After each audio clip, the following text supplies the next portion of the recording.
from early childhood, church was kind of a scary place. It was a place that I sort of had this idea that I was, it was just a guaranteed I'm going to get in trouble when I go there. I thought the church people were kind of scary. The whole experience was just an unpleasant experience for me as a kid. Then as we got older, my folks let us pretty much decide what we wanted to believe and how we wanted to approach faith in general. And so because of my past experience, I thought, well, I didn't see any point. And so my perception was it wasn't necessary. So I kind of dropped it. The first few years of our marriage were very difficult. We made a lot of mistakes, and we created a lot of problems for ourselves. And those problems really, they tested our marriage big time.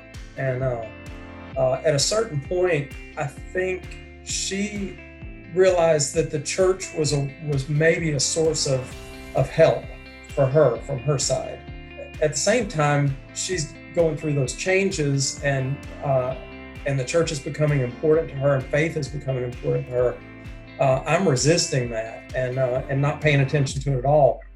So when she came home a new Christian, I just thought, well, this is the end of everything. I really believed the church was going to destroy my marriage, and so I got interested in understanding Christianity for the sole purpose of arguing her out of it.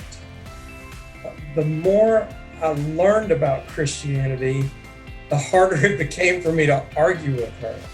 But probably the biggest piece of evidence to me was how different she was. That her faith was apparently something that was real, and then I came at it from, I got to figure out why her faith is real now, if I really want to get to the next level in the argument. And then I started to realize that there was more to it than just an argument, that there was some truth in there. And I stopped learning about Christianity to argue, and I started learning about Christianity so that I could find out if there was really any truth to it. Yeah, so I had a few things happen in the process that were kind of interesting. Our friends that I mentioned, he knew I was an atheist, and he said to me one day that I should pray. I had asked him some questions like, how do you know that you really have faith? How do you know that this is true? I mean, at a certain point, you have to trust something. And he said, he challenged me. He said, you should try praying. And I said, I'm an atheist. I'm not, that doesn't even make any sense. And he said, no. Just because you don't believe in God doesn't mean he doesn't believe in you. He said, so pray to him. If he doesn't exist, you have nothing to lose. But if he's really there, then it's an open line of communication. I thought, what a strange thing. And so I did, and I prayed the most awkward, weird, I would get in my car and I would talk out loud. And really in my mind, I thought, this is ridiculous. I'm just talking out loud. But it was kind of strange. I started to feel like I was being listened to. Some other things happened.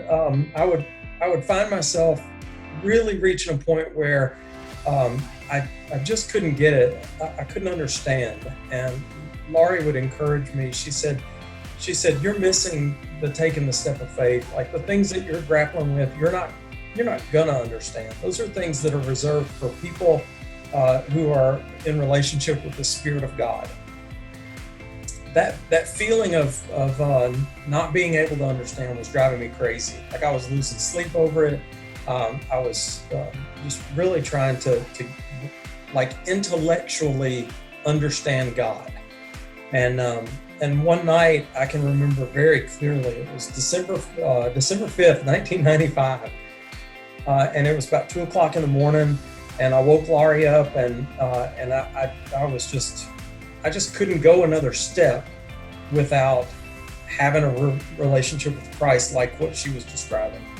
uh, she woke up and she was very patient with me, and she led me in a sinner's prayer. She asked me a bunch of questions. At that point, I had heard the gospel so many times, I understood the parts of it, but I had just never really placed my trust in Christ and what He did.